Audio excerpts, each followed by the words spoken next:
bombing device. The bombing device. We're going to show the bombing device, the bombing device, the bombing device. We're going to show the bombing device so early Thursday morning. What do we got here? The bombing device, the bombing device.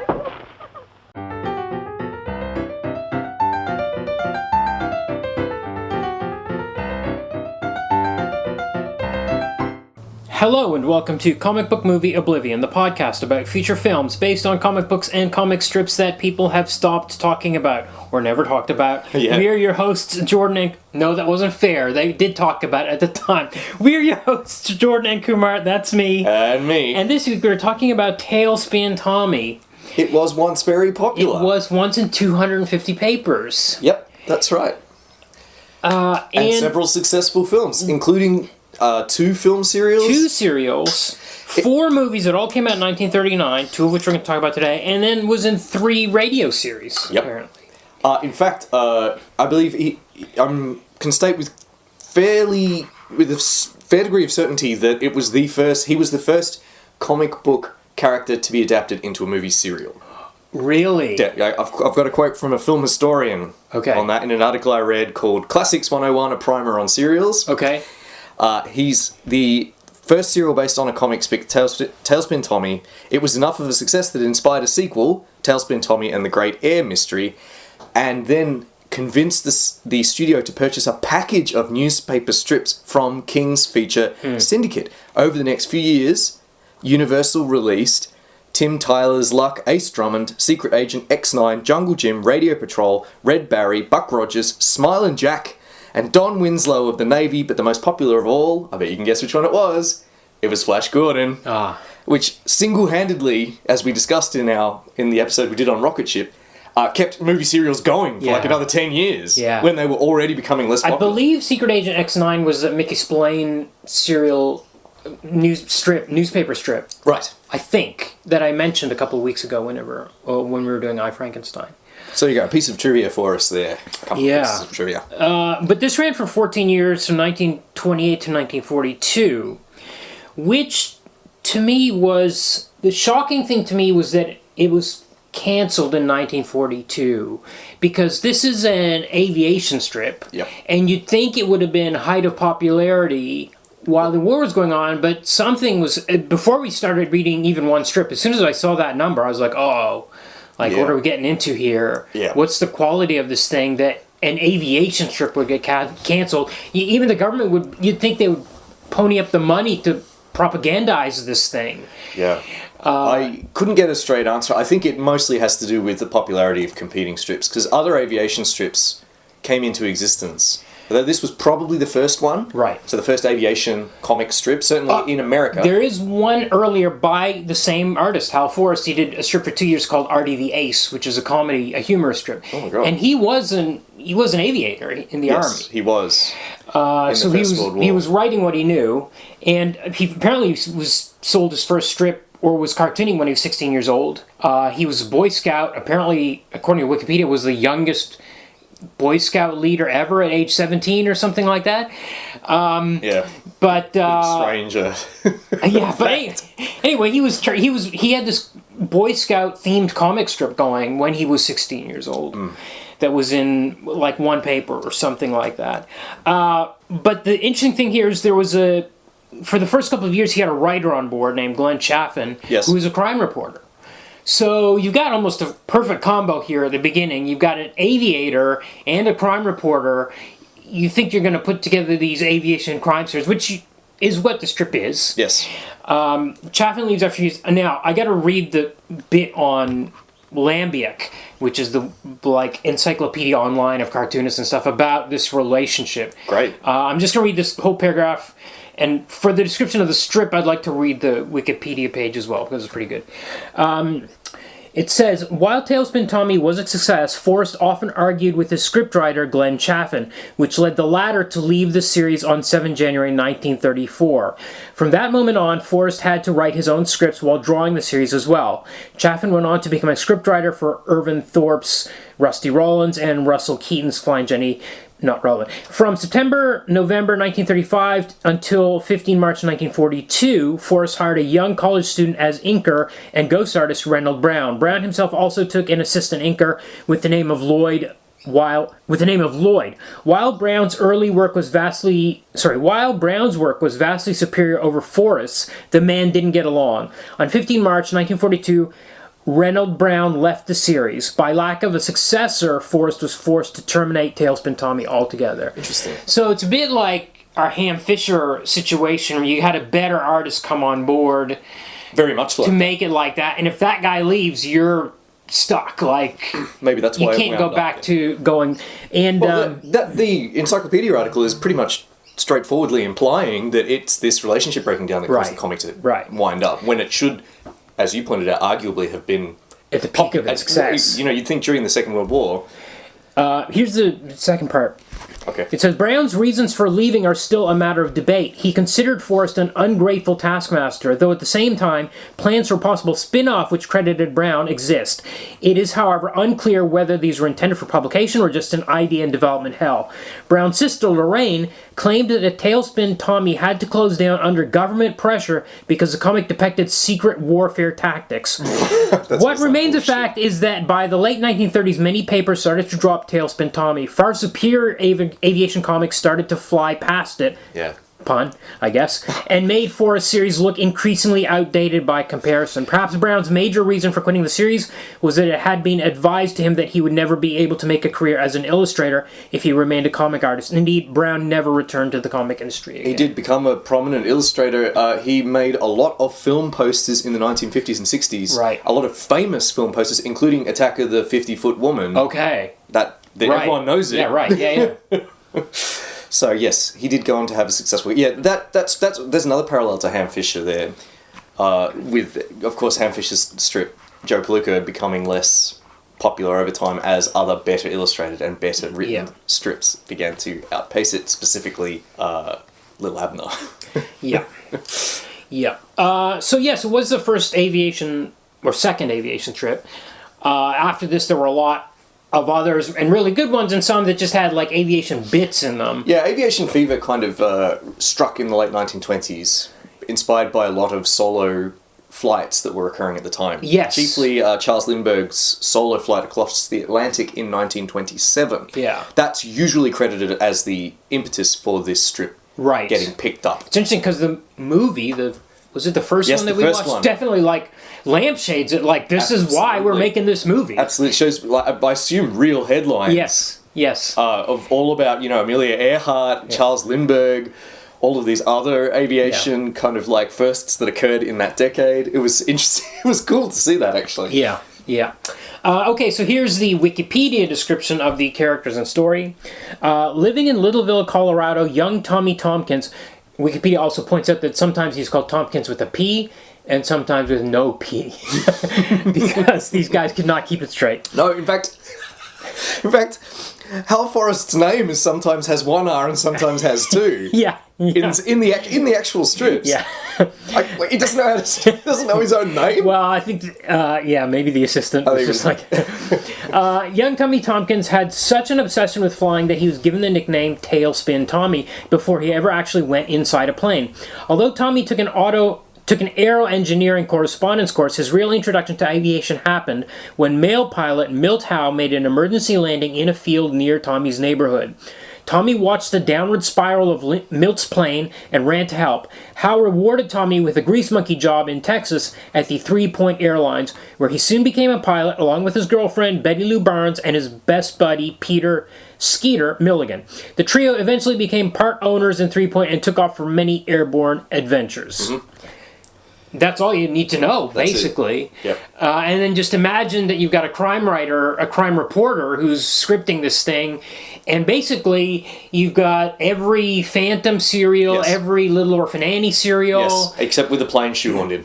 Yes. In fact, the Lambic article points out that the storylines were action-packed, but bordering on the outlandish are the words used. It says Tommy and his crew not only delivered cargo, but went on treasure hunts, fought sky pirates, survived bad weather, and discovered unknown civilizations. That, to me, really just sounds like, again, Little Orphan Annie. In South America, they discovered a hidden Aztec civilization. Yeah, exactly. Very Orphan Annie kind of stuff, like. Yeah. Very much so. Yeah. Great. I read like a 1931 storyline where it had to do with airmail bandits. So like all the story, because they're not fighter pilots, they're just working for this private airport. Yes. They're delivering mail, and then suddenly they get attacked by sky pirates that want to steal the mail for some reason. It turns out to be some letter involving some airfield in Mexico that they want to use to transport contraband through or something. Or the Sunday strip we read was about a witness that they were couriering to... Like a child witness. Yeah, this story is crazy. They sent this kid as mail. He's a witness in a murder case, and they sent him to Chicago as mail. And because he needed to be there that day to testify. That's right. And it's also, they put a headline in the newspaper that says witness going to Chicago to testify in trial. I'm like, don't you want to keep this kid's identity a secret at all? But then the story wouldn't happen. No, exactly. Because the bad guys are like... The mob comes after him. They're all like that. Yes. The ones that the movies are like that too. Yes. It's the same kind of thing. It's always kind of like shady people that just happen to know exactly where airplanes are flying. Yes, because maybe it's announced in the newspaper. There's something on the plane that they want. A kid or a piece of mail or something like that. I did start reading a bit further ahead, and there was this thing with an escaped, like a circus stampede. So, like these bad guys had released all these animals at the circus. So it was like 10 days of 2 weeks of continuity of animals stampeding in this airplane strip. Right. I was like, what is... It was really strange. Sometimes the planes would come in as like a climactic element, I guess. Like there would finally be a dogfight in the last few weeks of continuity or something like that. But sometimes it would take a long time to get there. There's also, I found, an obsession with hillbillies and cowboys. They would crash out in the countryside somewhere. I flipped through even years later. I was like, just look at what's going on in 1932. Sure enough, there's cowboys and hillbillies all over the place. They crash in the mountains, in the Ozarks. There's some yokels that they have to deal with. Some people that are still dressed as cowboys. These sky pirates literally dress as pirates. They're like NC Wife drawings from Treasure Island. Yeah. Some sort of, and really they keep commenting on how it's a get-up, like they're dressed up on purpose, but they're like really saying, "Arr," like shiver me timbers type stuff. Yes. Very, very strange. Really trying to be the Phantom, like trying to have their cake and eat it too. Yes. Like if we're gonna have pirates in this thing, they can't be like 1935. No, it doesn't make any sense, and they don't. And as you said, they talk they talk the way the pirates in Treasure Island talk. Yeah. So not like what we think of as pirate lingo. You're like, "Arr," and all that. They're talking with like that old-fashioned English from like the 18th century, from the early 19th century. It's like, why are they talking like this? Because they're talking like characters from Treasure Island. Yeah, I was really confused for a while until it was revealed that it was a deliberate put-on. And then there's also lots of pirate backstory. It's very much like, the Tintin stories that we'll get to. We've got all that Red Rackham's Treasure kind of background stuff. And then the follow-up story of that is them dealing with this treasure. It's some very strange... By the way, that witness is still hanging out with the crew. He, joins them permanently for some reason. Yeah. After he testifies in this murder. He was being mailed to his mother or something. Airmailed. I don't know. It's so strange. I can't remember. There was some contrived reason that they sent him with the mail. Yeah. He wasn't actually in a mail bag. He was riding in the private plane with the mail and with the pilot. There was an interesting line in this Air Pirates one because they're flying with some other guy for some reason. I can't remember if they were joyriding or they were just enjoying this other guy's plane. But they see that they get the radio message that there's trouble on this ocean liner, that it's being robbed, and he's like, the pilot's like, okay, I'm gonna fly down there, and Tailspin Tommy and his buddy Skeeter are with him, and he says, do you guys have guns? Because there might be trouble down there. And Tailspin Tommy says, we only carry guns on our mail runs. It's an interesting placement of the strip, because it's like, okay, so again, these people aren't crime fighters. Yeah. So they only carry guns when they're transporting mail. Is that common? I don't know. What do they shoot at? Yeah, it's blare up in airplanes. Because as you said, they're not fighter pilots, so their planes don't have guns on them. Yes. So there's a lot of people shooting revolvers at one another in the air. That's right. I don't think windows. You can hit... That's right. Wasn't there a bit in Porco Rosso where they were shooting revolvers at one another, and they just can't hit one another? Yeah. And then someone throws a spanner and it hits someone in the face. Right. It's a good bit. Anyway, that's completely... I wish Right. I'd been watching Porco Rosso instead of... this movie's not that bad. All right, I will say one... you go ahead. Yeah. Two more. I only have two more things to say about the strip. Okay. Tailspin Tommy's very wholesome. Yeah, very. He's a very squeaky clean kind of Boy Scout type. Yes. Really. I will say that his girlfriend, Betty Lou Barnes, is a character I quite like. She's a good pilot. Yeah. She can handle herself. Yeah. She's not being kidnapped or tied up a lot. No, it reminded me of that Phantom, that very first Phantom strip where the first thing we see is her beating the crap out of this guy. It reminded me of that day too. one. Yeah. So I like that. It's nice to see a strong, competent female character in a comic of this period. Yeah. And the other interesting thing was some of the strips had ads for model planes in the strip. Like one panel would have a little tiny... Not just ads for model planes. Yeah. Hal Forrest saying, I will mail you this model plane. Yes. If you send me, like, $1. It's like, he's drawing this, like, this is his side hustle in his own comic. He's draw like a little caption and he's say, hey kids, want plans for this plane that I've drawn? Send a self-addressed envelope to the newspaper addressed to me. Yep. And I'll send it to you. Yep. Wild. That was very funny. Yes.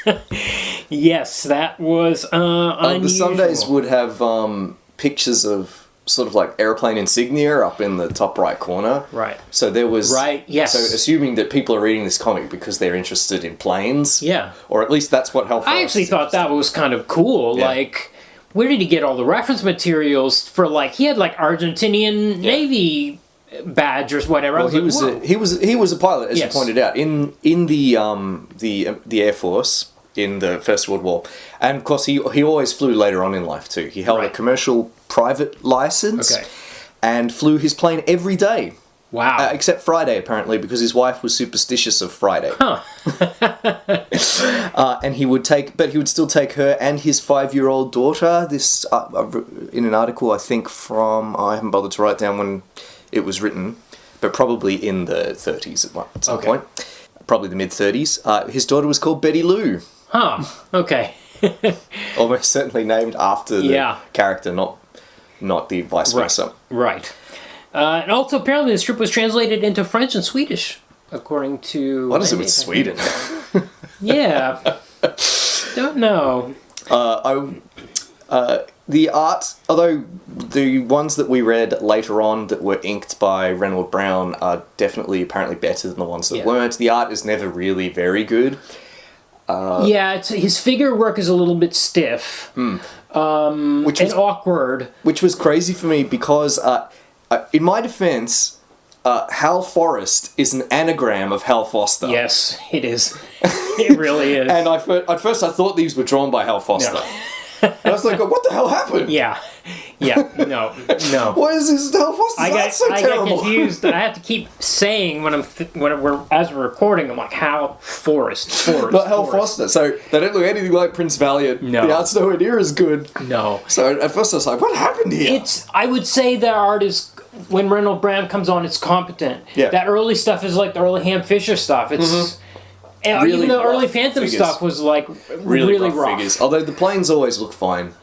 Yes. That's what he really wants to draw, I think. He just really wants to draw planes. Yeah.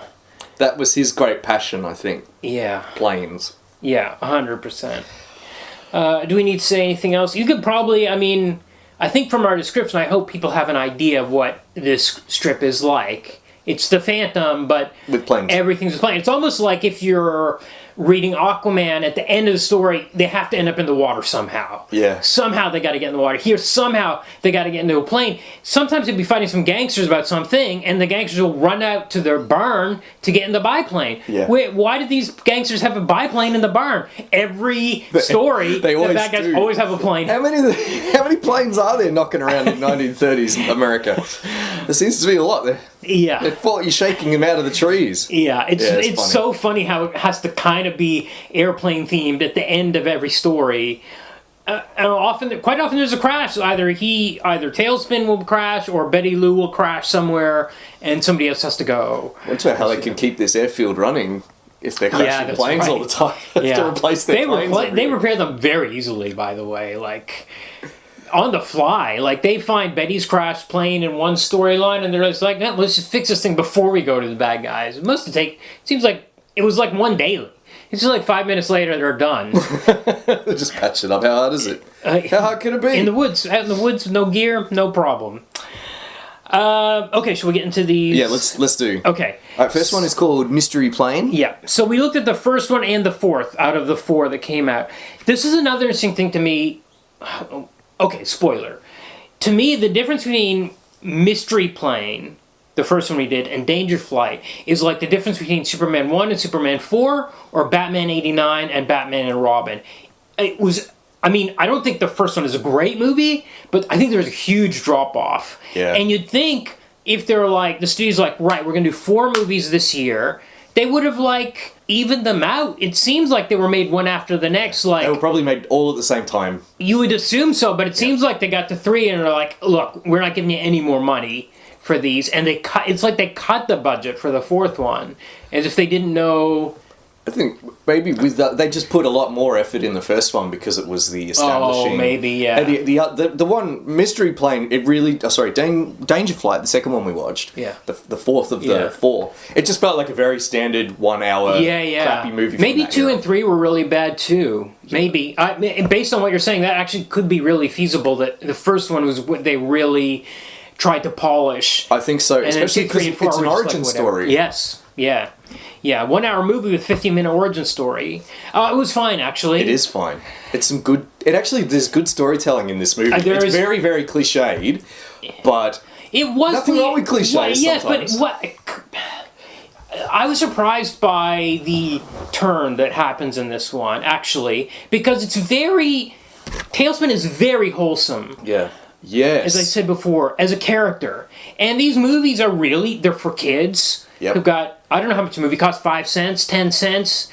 You take that, you play hooky from school, you sneak into the movies to watch a Tailspin Tommy movie. I was a bit surprised by the turn the story took in it. Yeah. Because everything around it is so clean and, That's right. And he's so good-natured and... It is unusual. It stands out. Yeah, I think this one was probably exceptional. Yeah. Because when you get to the 4th one, there's nothing like that. It's just in it. Lots and lots of footage of model planes. Yes, which is crazy when we get to it, because there are actual model planes in it, and then there's supposed to be footage of actual planes, which are also models. No, you can't have both. You can't have both. You can't have both. It just makes it so obvious. No.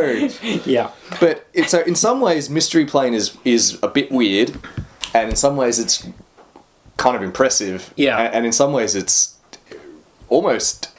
Well, PTSD is the theme in this movie. Yeah, and we get an opening scroll about how... Yes, the opening scroll is worth reading if we can find it. Do you want me to read it off the screen here? Yeah, please do. Oh no, I've got it here. Okay. This film is a tribute to those adventurers who pioneered the American Air Force, the warbirds of the World War.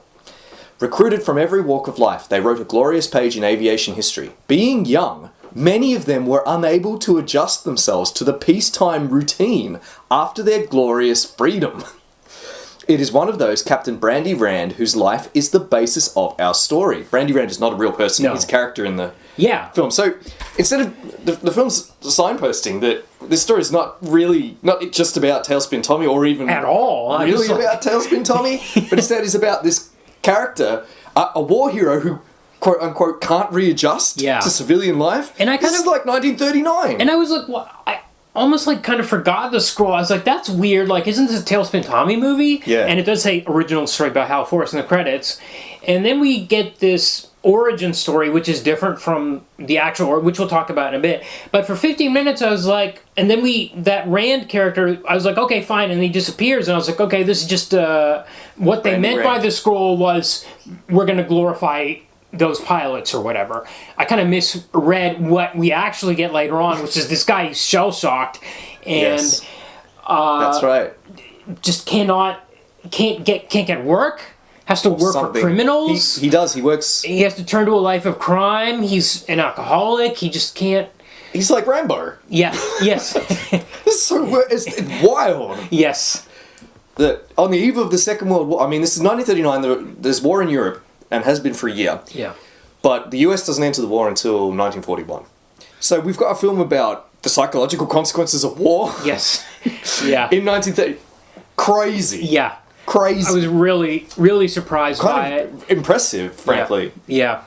Yes, agreed. There's a lot of stuff that I actually liked in this crazy movie. Yeah. Alright, so now we get the origin story. So it's set in 1923. So this is a movie that comes out 30. I was like, oh, this is weird. It opens in 1923. But we got this kid named Tommy who's obsessed with this pilot, Vannie Rand. He's got a scrapbook. And lies that he knows him personally. And he's got this scrapbook and he knows every detail about this guy's life. He's so obsessed with him. And the other kids are like, oh, you're just fooling. But there's an air show on. There's this truck that drives through town announcing the air show. I love this, actually, because you see inside the truck, and the guy's actually got a phonograph that he has to play the announcement about the air show on. He just has to lean over and restart it. I've never seen this in any movie before and never even wondered how they played these messages over the loudspeakers that are mounted on top of the truck. Here we go. It's a record player. Amazing. Inside the thing. No tapes in the 1920s. No. And there's lots of exposition coming out of this thing. See Vannie Rand, you know, he's going to do this kind of stunt, that kind of stunt. We go to an air show. Looks like they've picked up footage of a crowd from... we've got aerial stunt footage in here, and we've got crowd footage that I don't know if they shot for this movie, or if they... I mean, some of it maybe it looks like they did. Question mark, I'm not sure. But they look like two different movies. I mean, I'm saying the aerial stunts look good. Like, this is actual footage. Yeah. We got to talk about our... Actually, we'll get to him in a bit. But anyway, yeah, so we've... Except you got some rear projection whenever it's close-ups of the pilots in there. Course. And it looks fine. Yeah. It's actually not bad. It looks really bad in the fourth movie. Yes. In this movie, it's not bad. Yeah. I was kind of into it. I was like, I accept this. And the kids are... This guy's going to do the stunt, Vannie Rand, where he jumps out. He's going to hold a bag of flour. Hold a bag of flour so you can see him descend, and then he's going to snap open his parachute when Late. Yes, which is the stunt. That's the stunt. And meanwhile, the kids from before are watching this, and hilariously, one of them has a big bandage on his neck and can't look up. Yes. He said, what's happening now? Which is a great gimmick, because it meant that one of the other kids is narrating to us what's occurring. That's right. Because you can't necessarily always tell what's going on from the footage. No, and you can't even necessarily show a guy climbing out onto the wing for an extended shot, because it's obviously fake when we see him climb out, you know, stuff like that. So it's better just have it describing it to this kid with his busted neck who's staring at the ground. Yes. And the other kid's going, he's climbing out on the wing now. Yeah. Great. I liked it. Clever. Yeah. But then something weird happens, which is as he jumps out of the plane, little Tommy gets on his bike and bikes to his location where he's going to come down. And he lands in a lake, and Tommy's the first one there. Now, this was a pre-planned stunt. Did they not have a plan for picking this guy? Tommy gets out there, and he rows out in a boat, and he fishes this guy out of the water. He fishes Vannie Rand out of the water. We get a line of dialogue, which is part of the danger of doing this snap open, is that you can't choose where you're going to land. I see, okay. But nobody else is racing out there. It's him and his little friend. It's just his special plane knowledge. Yes. He knows. Right, because he's so good. Yeah.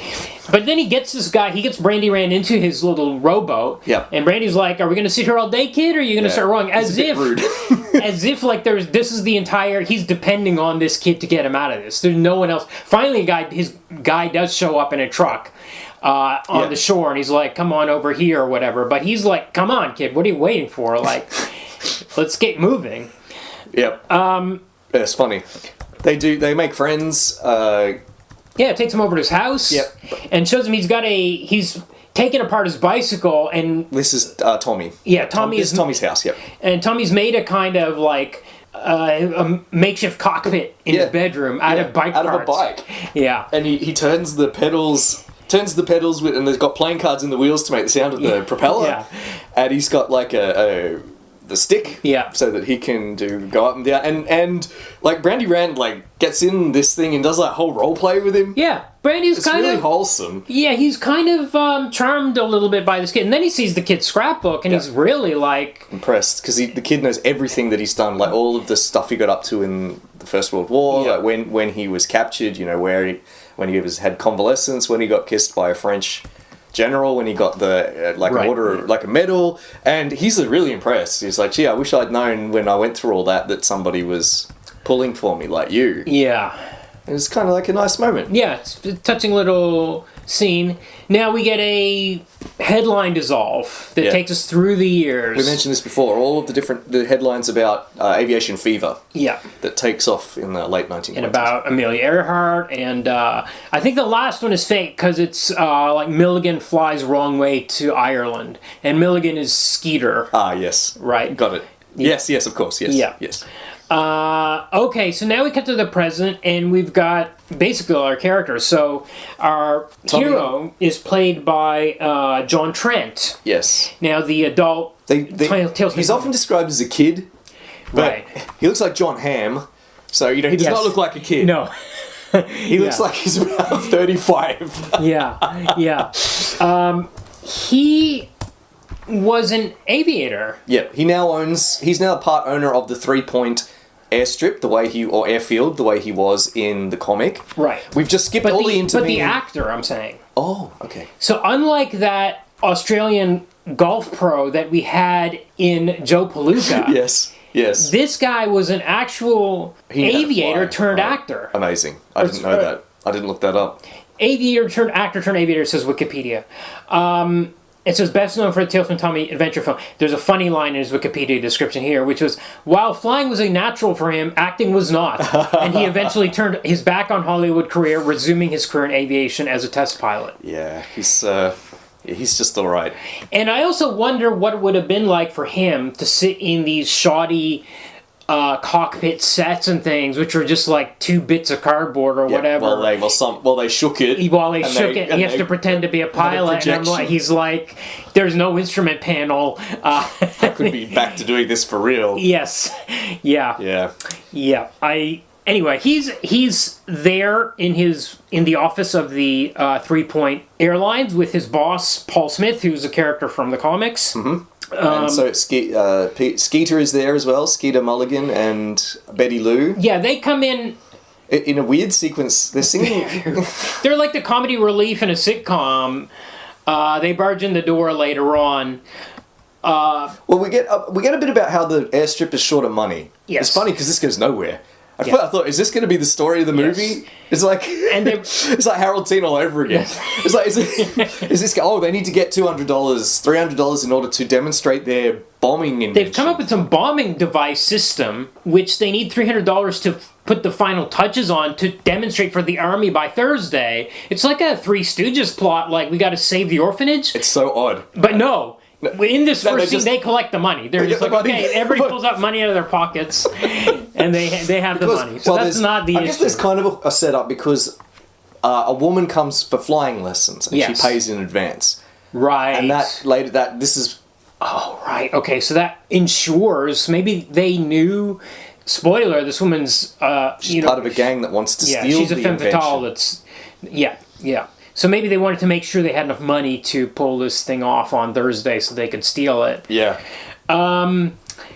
It's a bit of a kooky scene when these two show up, but I do like Betty Lou in this. She can act. So can Stringer, actually. They're much better actors than... Yeah, I think she was really good in the part. She's kind of feisty. I like that about her. She's fun. By the way, this actress, Marjorie Reynolds. Yes. This is not her only comic book movie credit. She was in a version of Tilly the Toiler, which was a working girl strip. There were 2 Tilly the Toiler movies, one in 27, one in 41. The 41 version is lost, but she's in it. Bother. Yeah. Oh, well. So she could have been a contender. she could have, yes, had an honorable mention at least. Yeah.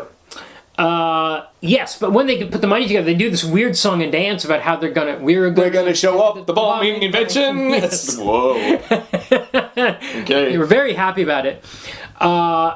It's interesting too because later on, when the bad guys are talking about this invention, with our washed up, spoilers. Randy Rand. Randy Rand is working with He's working with the bad guys. He's like, I don't want to steal this bombing device because it will be used by enemy nations on the U.S. And he says, there's a naive I guess a wholesome line is the word we keep using, where he says, "I know if it's in U.S. hands, at least I know it won't be used on women and children." Yeah. Wow, that is absolutely not either what naive happened. or propaganda. Well, shall I open the tab? Yeah. Okay, so at this point in time, 1939, and until a fair way into the 40s, the aviation doctrine was about precision bombing. Okay. Not area bombing. Okay. Precision bombing was considered the use to which you put aeroplanes for the purposes of bombing. And in fact, this invention, that it wasn't really an invention at all. This is how you guide. This is one of the ways that you could guide an aeroplane to a target in order to bomb it, by guiding it with radio waves. Right. The Germans used it in the Battle of Britain, and in fact, I think the first kind of like use of electronic countermeasures in warfare was the British jamming the Germans' radar systems used to sight targets in the Battle of Britain. Okay. But of course, pursuant to your comment about the women and children line, it became pretty obvious pretty quickly that precision bombing didn't work with the technology of the time. There's a famous example that's often cited about an attempt to bomb a factory in China where it's like hundreds of bombers dropped thousands of bombs and like 2 landed within 100 yards. I see. That. So did you get the impression that this was a little bit science fictional, the device used in this movie? Or is it supposed to be feasible? It would work. Okay. And in fact, that's how... They didn't tend to do triangulation. Okay. Instead, you would use a beam and you would determine where to drop from the distance. Right. It was also used to guide people into... There was a similar system used to guide landings as well. Okay. 2 beams that would cross it against one another, and you would embed Morse code in one so that you would be able to tell which one was left and right. Oh, okay. Well, the crazy thing is, they talk about how the drop system is automated. Yeah, that was interesting. So we're talking AI drone technology here. Yeah, that was funny. They're like, the pilots don't have to be... In fact, the pilots pass out from lack of oxygen. And the bomb drops And the bombs drop because it's automated. Right, that was a little science fictional. Yeah. That was weirdly prescient. Yeah. It was. It was. And also not relevant to the plot. I thought it was going to come up later on at the climax of the movie where they're going to drop some bombs, but the pilots passed out and they went anyway, and the bad guys didn't realize the bombs were dropped. None of that happens. Never comes up. It's just like a cool, super cool science fiction idea that the writer was like, we got to put this in here to fill up our hour or whatever. But yeah, these guys pass out and then finally like wake up at the last minute and manage to make a safe landing. But the bad guys are watching this. Yes. And now they've seen proof of concept. Now they want to steal it. Right. So much like the generals were watching, they're watching too. They know it works. Time to get it. So they mastermind. They get the femme fatale. So she's paid for her flying lessons. So she's got an in, and she goes to have dinner with the 4 of them. Yes, at Tommy's house. Yes. I couldn't tell. So Betty Lou's in there making the meal, but it's not her house. She's the woman. Oh, she is the woman. Whoops. Did we say this was progressive strip? Well, the strip is only maybe up to a point. The movie. I mean, this actress is doing a good job, but they've definitely given her some. She's going to somebody else's house to make this meal. It's weird because at the end she's like, "Oh, how do I get home?" Because they've taken the car. And I was like, wait, this isn't her house? No, it's not. It wasn't. That was funny. Yeah. Except she was cooking the meal. Yeah. They get a call, someone pretending to be one of the generals, but it's actually the criminal gang. They go off to meet them. They're kidnapped, taken back to a house. Right, they're stopped in the road. Yep. They're ambushed. Yeah. Yes. Also, at the same time, Femme Fatale drives Betty Lou, says she's taking her home, but of course takes her under guard as well. Yes, we don't see her. It's weird. Anita. It's so that they can do the reveal when they open the door. Right, and then it's like, well, we know as the audience that Anita was like a turncoat. Yeah. That was because Skeeter thought this chick was actually into him. He was like, oh boy, this girl's so hot and I love her and she's into my flying and stuff. And then it's like we learn that, oh yeah, she's a baddie. And then, the door opens and we see that Betty Lou has been taken prisoner there. But we never get a satisfying moment of the rest of the gang learning that she was a turncoat or anything. Like the next time we see her, she's just hanging out in the room with them. Well, they know by that point that she's one of the crooks. And we get a punch on. Yes, yeah. where Betty Lou punches the shit out of her. Yeah, yes. So she kind of does get it comeuppance. Yes. But we don't, the audience doesn't get that fun reveal moment where... Where they're Skeeter like we had with Kitty Kowalski and Superman last week, where he looks at her and he's like, "You, I know who you are," that kind of thing. Well, we never get Skeeter being heartbroken. No. Well, we haven't got time. This is like an hour, and we've already spent 75% of it up to this point on air shenanigans and an origin story. Yeah, and so the bad guys want Tailspin to redesign or to. They want him to sketch out the plans, basically, for this device, or how it works. Yeah. Which apparently he can do. They've got a draftsman table for him. Yeah. You know, but he refuses. And then they also take him up in a plane to make a radio call. It's parked in nearby on the beach. It's a seaplane. Yeah. So, and Brandy Rand takes it there reluctantly. Because, we get a great scene. This scene, we skipped over it. So first of all, they just refuse. They say, well, we're not doing that. And then Rand, who's a drunk, stumbles in, pissed, singing loudly. And Tailspin Tommy's like so thrilled to see him, and he decides that it's all been a big gag. Right. Because Rand has been missing for 15 years. Oh, yeah. It was revealed earlier that you haven't heard from. He thinks it's a big gag, that Rand has arranged this as like a fun reunion for the pair of them. Yeah. Some kind of prank. Rand doesn't recognise him at first. And then he goes through and he tells him all this. He tells him everything. Remember when... And he actually remembers. It's like this little bit of glory that he's hung on to as that kid that hero worshipped him is a little nugget that's stuck in his brain as like the good guy he used to be. He definitely remembers him once prompted. And then, Tommy realizes, he's in with these guys. Yeah. Oh, this is for real, and he's just so crushed. Yeah. And he gives this little speech, basically where all I've ever wanted to be over the last 15 years is to be like you. Yeah. I wore my hair like you. I wore my hat like you. I tried to talk like you. My only ambition was to be the second best pilot in the world. Yeah. Fucking hell. Yeah. and you just see Rand just having the life sucked out of him by these revelations. Yeah. And he just he sighs and goes, just do what they want, kid, please, and then go back to your life. Yeah. But not until they threaten Betty Lou does he agree. That's right. So then I think they take him up in this plane so he can send a radio signal back to base. Because the base is sniffing around because they've gone missing. Yeah. They want the 3 Point airport to think that he's all right. Yes. So they send the signal from the air. I don't think they go up. I think they're just on the ground, actually, in the seaplane. Oh, is that right? Okay.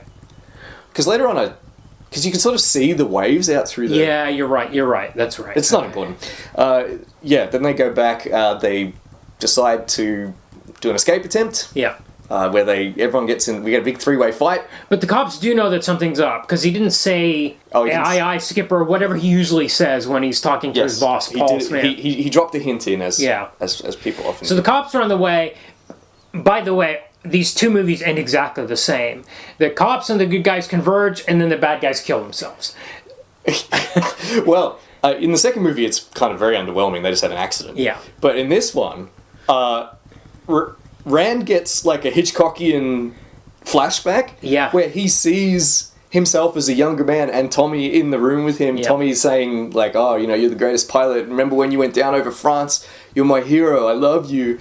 And he sees all this stuff. And then he radios to Tommy, well, Tommy, hang on tight. Check this out. And he just flies the plane straight into the ocean. Yeah, with the boss of bad guys in the plane with him. Wild. Yeah, and actually... Not a bad special effect. Yeah, it looked good. For a movie this cheap. I think they crashed the plane. Or at least a model. I think they landed... Because there's probably a split cut there where the plane explodes. And I think they at least sunk... The plane goes into the water. I don't think they'd smashed up. I think they smashed up a model. Must have been a model. Yeah. They wouldn't destroy a seaplane, would they? No. Although they destroy a car in the next one. Oh, yeah, that's true. But a seaplane costs a bit more than a car, I think. And then, after this kind of very... dramatic moment. Yeah. We go back to the airfield, and then the four actors turn and mug for the camera. Yeah, because the boss, Paul Smith, comes in and he says, "Hey guys, I got a call from Hollywood. They want to make a movie about us." And then all the actors turn to the camera and they're like, "That'll be the next one, kids. Tailspin Tommy in Hollywood." Yep. It's like, and then what? credits roll. It's almost as weird as Bringing Up Father, with where the writer appeared. Do you remember when they had that interaction with him at the end of that second one? Yeah. And especially jarring right after this very dramatic scene where the PTSD guy kills himself. Don't forget, there's also another bombing test where they unleash a huge number of bombs. It's like Apocalypse Now, like the napalm scene in Apocalypse Now, where they just unleash. They've got this stock footage of all these bombs going off in this field, and they've got all these planes flying overhead, all using the new targeting system, and they're like, yay, and everything's really happy. This guy's hero just killed himself. Had a tragic death. Yes. And it's a weird turnaround at the end. Very strange. Very strange. It was very jarring. Yeah. All of this is... It was pretty good. I enjoyed watching this, actually. It's very... You can see the sort of obsessions and anxieties of 1939, so there's no war yet in the US. Nothing's been... I think there's even a line about Americans not being bombed. Right, yeah. But people are clearly thinking about it, and an idea that there might be people trying to sell, like commit treason and sell war secrets. Fifth columnists. To the enemy. Like spies and so on and so forth. You can see like this is a film about the anxieties of the time. Yeah. Very interesting, and also, and not to mention the fact that it engages with the theme of war trauma as well. Yeah. Interesting. A lot of interesting stuff in this. Very. And then there's the next one, which is completely uninteresting. Yeah, and weirdly, there's a colorized version, which implies to me that it would have aired on TV in the 80s. Probably. And somebody thought this was... colorize a lot of these movies. He colorized a lot of stuff, but it would have been... I think it was an expensive process. I don't think you'd do it on a Tailspin Tommy movie. I watched the black and white one. There was a link to the black and white one, so I just watched the black and white. Okay. Okay, this one is... So, completely by the numbers, cheap and just weird. Everything about it is weird. So, it starts with a model airplane flying through the sky. And I'm like, boy, these effects are bad. Because we had actual airplane footage in the first movie. But it turns out to be It's actual model. It's a toy model airplane kit. So, so we're watching kids playing with toy airplanes. But... it's bad special effects of this because it's not actually flying. It's just a propeller spinning in front of a rear projection of clouds. It looks bad. It looks Why not just... Well, it's hard to get footage of one close up. No drones in the 1930s. And there's so much talk about model airplanes. I thought for sure they were going to say the brand name because this they black out like the brand name on the box. Product placement. Apparently, there's a specific brand of that large plane. Okay. It's an Olson. OHLSSON. I know this because of I used Wayback Machine to find a model aviation enthusiasts website from like the early noughties. Okay. Where they have a really long article on this movie. Okay. Because it's like the only movie ever that's about model airplanes. Right. Yeah, right. Yep. Yeah. But they mentioned the specific... They go into a lot of detail about how it's a non-standard engine in this Olson... Right. kit, and how they blacked out the name Olson on the box. Okay. I guess they didn't have permission to. Maybe Forrest wasn't selling Olson brand. He was selling some other brand. Right. And he was trying to sell these things because these things work into the plot. The model airplanes save the day. They do. The kids save the day. This is a movie. Where model airplanes. The point of this movie is to sell model airplanes to kids. Feels like it. Half the movie is about. These kids form this Air Scouts or something. That's another Hal Forrest obsession is Boy Scouts. Yep. Here we've got Air Scouts. Yep. He's got these kids that are flying model airplanes. They keep talking about the planes. They go into details about the makes of these planes and things. There's a very Scout-like rhetoric where I think Betty Lou gets some lines where she talks about how the Air Scouts are going to be great for the coming war. Yeah. Because it's going to train up a bunch of kids to learn about planes so they could get in planes and go out and get shot and die, I guess. Yeah. Which is a bit macabre. She doesn't say it, but you know. And it sounds very much kind of like the sort of rhetoric you would say about a youth's organisation getting them ready to die for their country. But we've got a delinquent kid. Yes, Whitey Lewis. Yep. Who's the big bully and try to steal other kids' planes, can't afford his own. He's got an older brother named Mike who's a straight up gangster. He dresses like a gangster. Yeah. It's really obvious. They don't seem related at all. You would never guess that these two... No, I didn't understand that they were brothers. No, it took me a long time to put it together. That he was actually... I was like, why is he hanging out with this guy? Because Mike's actually quite rude to him, like, get out of here. And he actually tells him to go away and not come back at some stage. Yep. He, like, doesn't even... Like, this is like Killer's Romance again. Remember in Killer's Romance we had the older sister in the mob? Yes, that's right. That's right. Yeah. So again, we got... Yeah, but he's a good kid deep down, or not even that deep down. I think the only... He turns in one scene. I thought it was going to take him the whole movie. But we don't have time for that. This is an hour. No, but he goes into... And he also hates Tailspin Tommy, because I guess he doesn't like stuffed shirts. Yeah. Because he's got money and a job. That's right. And he's in the model shop trying to buy this model. It's $2, and he's only got $1. He doesn't even try to steal it. No. He just resigned to the fact that he can't afford it because he's only got $1. But then Tailspin Tommy comes in there... I can't remember. Oh, he's in there looking for some parts. He wants parts for the Air Scouts. Right. And he meets this kid. The kid calls him a fathead, which I thought was great. The kid's so rude to him. Mm-hmm. And then Tommy just does his Boy Scout routine with him. He just speaks to him. Yep. Man to man. He's like, why did you tell me about yourself? Stuff like that. And just the kid just turns. He turns into a good guy automatically. Yep. Yeah, we don't have time for it. And he convinces him to join the Air Scouts, and he gets him the half-price discount on this big model. Well, actually, he secretly pays the shopkeeper the other dollar, which is... Because he's such a good guy. Yeah, because he's a good guy, and he's seen that all kids are good deep down. Yes. Yes. And now the kid's just the best. He takes charge of the Air Scouts, basically. Right. That's right. And he designs this thing... The kids all acceect him, even though they all hated him a scene ago because he wrecked their plane. Yes. Whatever. I'm fine. I was okay with it mostly because I knew the film wanted me to root for this kid, so yeah, I was okay but it was just so different from the first one. Like dramatic. This is 9 months later. This comes out, and I'm like, boy, this is a shift. Yeah. No sophistication in the characters or the storytelling. No. Then we've got there's a businessman who's got a mine, I think, up in the hills nearby. Yep. He drives the miners' pay up there every week. Yeah. A 5-hour drive. Yeah. And he keeps getting held up. Right. And so the owner of the airfield says to him, "Build yourself a little a little airstrip up there, and we'll fly the pay up there for you."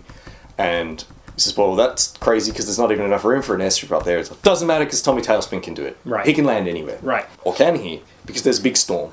So there's a very long sequence involving the storm where they're like, well, are you going to fly up there, Tommy? Can't these guys wait a day for their pay? Maybe not. Well, that's what I was thinking. Well, they didn't. It's so funny because they just do away with the pay. Right. He's medicine. Because it's medicine in the end. But we get... In this hour-long film, we get about 5 minutes of them talking about the money. Yeah. It's like, well, hopefully the money doesn't arrive tonight because, hopefully Flight 14, which is bringing the money, doesn't arrive tonight because of this big storm. Because if it does arrive, then we either have to fly it up in the storm, or we have to keep it at the airport, which I don't want to do, because if we keep it at the airport, then people will come and try and steal it. Right. Well, I thought... But just throw this all out the window, because then we need to get medical supplies up there. Well, I thought what was going to happen was the bad guys were going to find out he crashed and assume the payroll was on there, not the medical supplies, and this would be the formation of the plot, that they would go to try to steal the payroll and it wasn't there. No, they hear the radio report that he didn't have the money. It's on the radio. That would have made more sense than what we get. And they're like, oh, he didn't have the money anyway. Okay, we don't have to drive. They literally say, well, we don't have to go try to look for him because he doesn't have the money. What you said would have been a good... Instead... So, forget the money. As I said, the owner of the guy comes up. I've just heard there's been a big accident at the mine. You've got to get medical supplies up there. Here they are. And he's like, well, I've got to take them. Yeah. He flies up in the storm. He's forced to drop... He can't land because of the storm, so he's forced to drop the supplies down with a parachute. Yeah. Wouldn't they have just been blown kilometres away? Oh, yeah. Instead they just... Well, we get a really shitty, very obviously... very toy parachute. Yes. Oh my god, there's so much of that in this movie. And him flying in the storm, it's a model airplane. It looks like the shots of the toy plane There's flying nothing in the sky. Differentiate them. Exactly. You can't have both. You got to have footage of real planes. Yes. With your model planes. Yes. You can't have model planes pretending to be real planes when you've also got model planes. Did not know what I was looking at. My brain had to do a split-second adjustment every time. Like, oh, this is the actual plane. This is the toy plane. Because the toy planes also look fake, as I mentioned earlier. So, but now instead he's dropped the medical supplies with his only parachute because he only had one. Yeah. Why didn't he take two? Well, he didn't. They were in a big hurry. Okay. Now he flies back to the airfield, but he can't land. Yeah. Because the power goes out because of the storm, and he gets blown off course. He thinks he's heading east, but he actually headed west. Yeah. And this is a really long sequence. Yeah, he runs out of gas. Yeah, right? And makes a crash landing. Yeah. He runs out of gas, makes a crash landing. Everyone thinks he went east except for Whitey, who has intuitive aviation knowledge, I guess. Where did he see him fly? He heard him. He heard him fly. The engine going west. Right. Somehow in the middle of this storm. The storm sequence, again, is really long. It's like 20 minutes. It's really long, yeah. And it's also established one plot point, which is Whitey coming up with a way to signal where a downed plane is. Yes. Right? Because everybody goes searching east, and he goes west, and he finds he takes the Air Scouts. He finds the wreckage. They all go searching together. Them, because no one will listen to him. He's insisting that he went west, and everyone's like, shut up, kid. Yeah. Can't get one guy to go west? They can't go west anyway? Yeah, I know. It's strange. It's so much. Forced. Very forced. So he and the Air Scouts go out, and they find him in the wreckage. And then that's the end of that, as you said, that. And all that this does is set up the next scene, which is that the crooks now get an idea that the older brother of Whitey can trick Whitey into coming up with a secret signal. Yes. Oh my god, it's so elaborate. I could not understand what their plan was for a very long time. But they convince Whitey that he's a toy manufacturer, the boss. Yeah. Mike's boss is a toy manufacturer, and he's like, hey, we should make toys. So I want to make airplane kits. Yes. And for some reason he convinces them that they should have a secret signal that only the scouts know. Well, not even them, but just Whitey and Tailspin Tommy. Yeah. It's like, what does this have to do with making toys? Yeah. No. Nothing. This kid's too dumb to put together this guy's a crook. Well, he thinks it's a great idea, so he and Tailspin Tommy come up with this thing that he will send white smoke out of his model plane, and then Tommy will know that he needs that person is in distress and can land there. Right. Okay. This is all super contrived. Yeah. Wouldn't you investigate a source of white smoke anyway? I was like, can't you put up some sort of flare from the ground?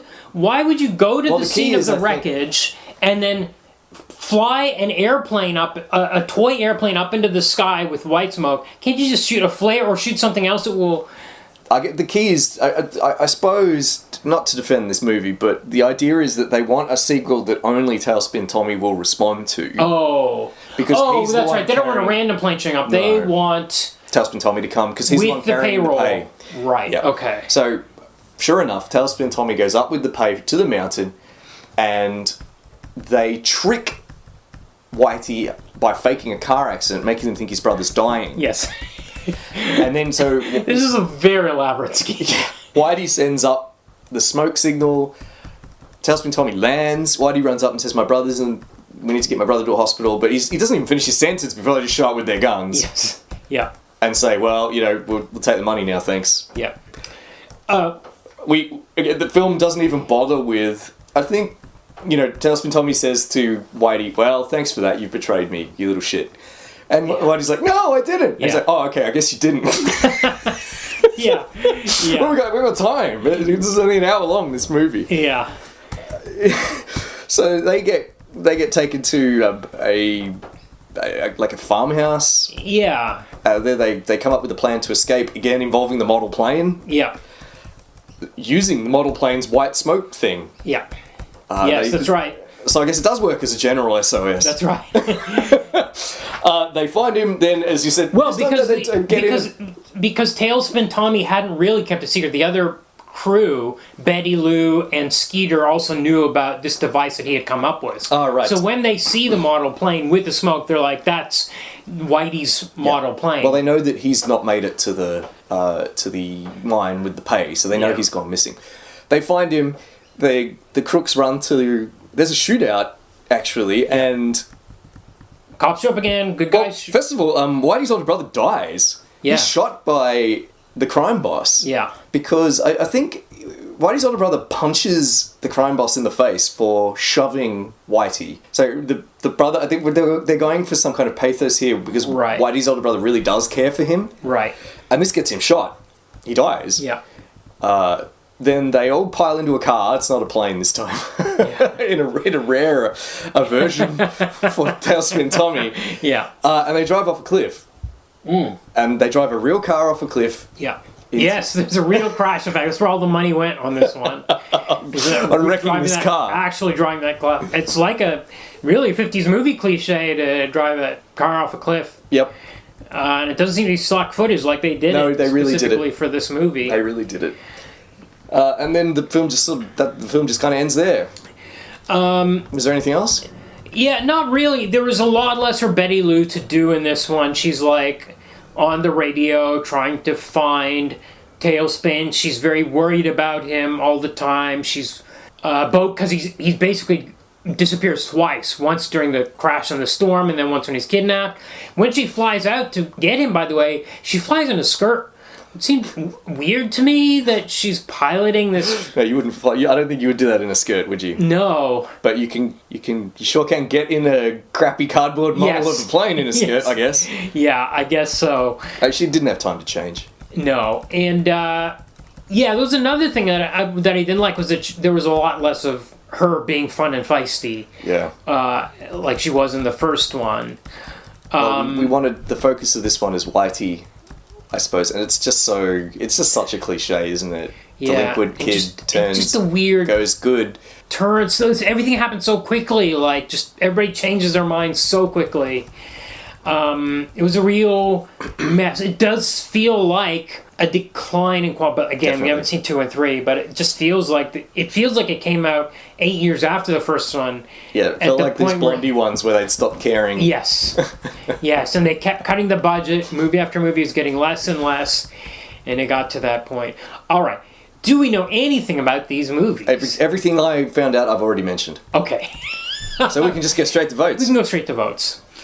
Okay. The strip. Oh, that's a nay. For No, me. it's a nay. I mean, It's it's been beaten by so many other adventure strips. I mean, even the uniqueness of the planes, as Lambiek pointed out, it's been outclassed by other strips. other strips with better artists, better writers. Yes. It's just that, as you said, it's very kind of like standard Joe Palooka / Phantom antics with planes shoved in. Yes, and Tailspin Tommy has no personality. No, that's right. He doesn't have any personality. Yeah. There's nothing really interesting about him. He's just squeaky clean. Yeah. In fact, quite often I couldn't tell which one was Tailspin Tommy. Yeah, there was a problem with the art is you didn't know which character was which a lot of the time. Like, give him a massive mustache or something. Yes. Especially like Paul Smith as a type. He'd meet with other guys that looked just like him, and you couldn't tell which was the cop and which was Paul Smith. No. I found myself just hoping that Betty would show up more, because at least I could tell which one was Betty. She had ringlets. Yeah. Blonde ringlets. Yeah. Okay. Now, normally you get to these movies, and at this point in time, the strip would be like, you can have aerial dogfights, and you can't have that in the movie. You can't afford to show an aerial dogfight, so it's never as exciting.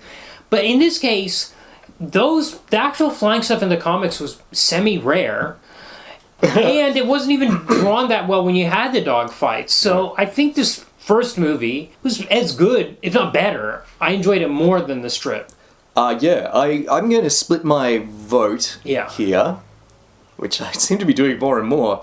And vote yay for the first film, Me too. which I really liked. Yeah. But nay for the second film, which 100%. I very much did not. I agree completely. So that's a yay nay for me. Yeah, it is for me too. Well, that just leaves adaptation. I think it's a yay. I think this is a concise way, because those dailies just dragging stuff out with these hillbillies and pirates and stampeding circus animals just forever. Stuff that had nothing to do with the plot. And I mean, as bad as the second one is, they're just like, okay, let's deal with the heel turn on this. I think quickly. I think this one gets a yay both coming and going, because the first film is a good adaptation because it's played around with the origin. Yeah, it's a made more it dramatic interesting, origin, yeah.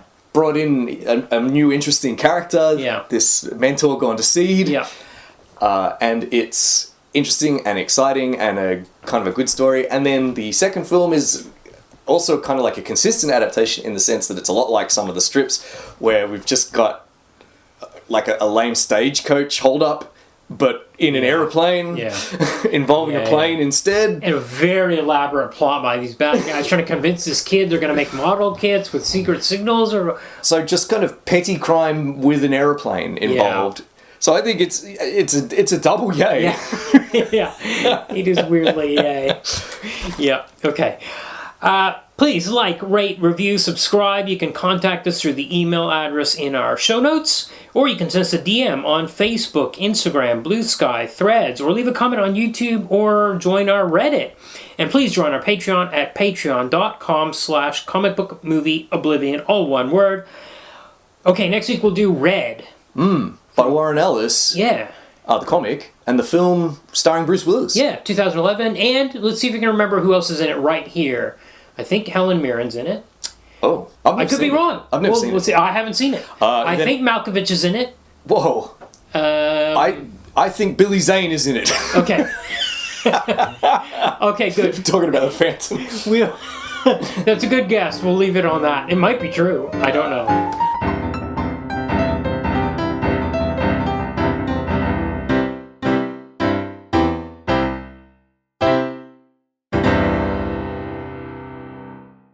Alright, so I'm going to indulge my love for poetry in comic book movie poetry corner. Okay. And read a poem, High Flight, by John Gillespie McGee Jr. This is a famous poem. Okay. People who are listening probably heard it. He was an aviator who joined the Canadian Air Force in the Second World War, flew to England to do his training, and died without ever having seen action in a training accident. But he wrote this poem about flying. Oh, I have slipped the surly bonds of earth and danced the skies on laughter-silvered wings. Sunward I've climbed and joined the tumbling mirth of sun-split clouds, and done 100 things you have not dreamt of. Wheeled and soared and swung, high in the sunlit silence, hovering there, I've chased the shouting wind along and flung my eager craft through footless halls of air. Up the long delirious burning blue, I've topped the windswept heights with easy grace, where never lark or even eagle flew. And while, with silent lifting mind, I've trod the high untrespassed sanctity of space, put out my hand and touched the face of God.